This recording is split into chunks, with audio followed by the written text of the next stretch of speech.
मेरे प्रिय शिष्यों, आप सभी का एक बार फिर से स्वागत है आपके अपने चैनल एक्सपी क्लासेस में। मैं चेतन प्रताप आज आपके लिए लेकर आया हूं एक बहुत ही सुंदर कविता जिसका शीर्षक है सांझ के बादल। ये कविता धर्मवीर भारती जी के काव्य संग्रह 7 गीत वर्ष से ली गई है और इसमें कवि ने बताया है सांझ के बादलों की तुलना एक अनजान नदी की नावों से की है।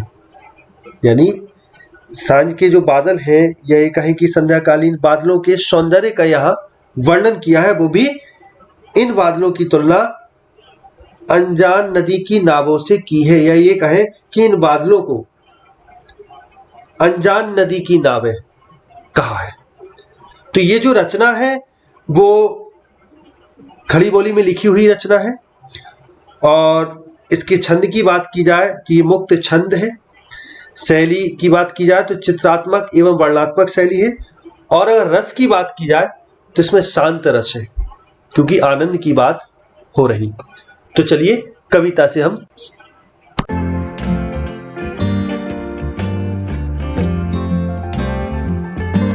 शुरू करते हैं।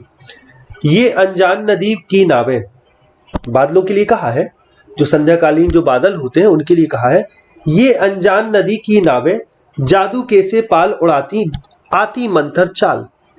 ये जो बादल हैं, संध्याकालीन जो बादल हैं, ये अनजान नदी की नावें हैं जो जादू कैसे पाल उड़ाती आती मंथर चाल।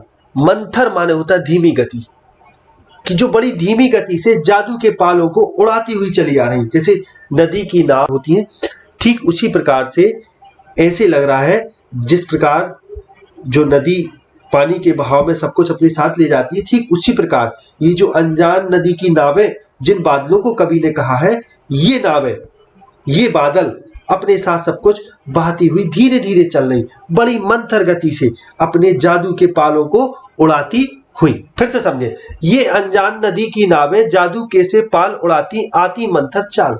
मंथर चाल माने धीरे धीरे गति से धीमे धीमे ये जादू के पालों को उड़ाती हुई ये अनजान नदी की नावें चल रही हैं। ठीक वैसे ही चल रही है जैसे नदी में जो नाव होती है वो अपने साथ पानी के बहाव में सब कुछ बहाकर ले जाती है, उसी प्रकार ये चल रही। अब आगे सुनिए। नीलम पर किरणों की सांझी। सांझी का मतलब होता है सजावट, एक प्रकार की कला। जैसे चौक वगैरह पूरा जाता है उसको सांझी बनाना कहते हैं। कि नीलम पर किरणों की सांझी, ये जो नावें हैं ये नीलम पर किरणों की सांझी सजा रही।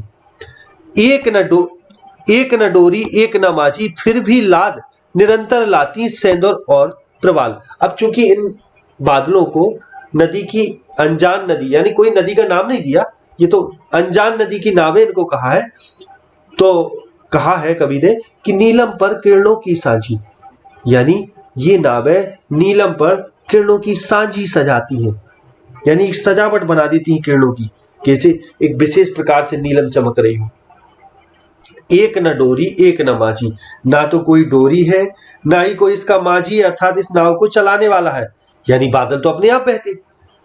फिर भी लाद निरंतर लाती, फिर भी अपने साथ निरंतर लादे ला रही क्या, सेंदूर और प्रवाल। प्रवाल एक प्रकार का मूंगा होता है, उसको लाद कर लाती है।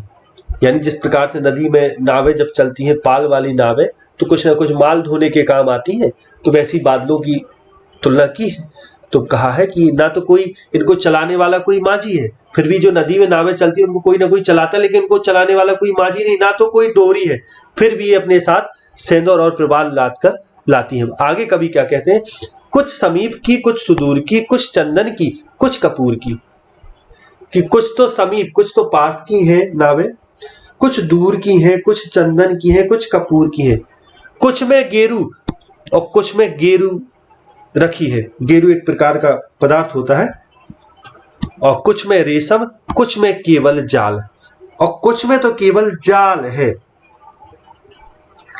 और जो वो जाल है, वो जाल की जो दृष्टि को भ्रमित कर बांधने वाला जाल है, यानी इनकी सुंदरता देख के कोई भी किसी की दृष्टि बंध जाए और व्यक्ति मोहित हो जाए। इस प्रकार का सौंदर्य है बादलों का, कि जो नदी की नावों के समान दिख रहे जो बादल।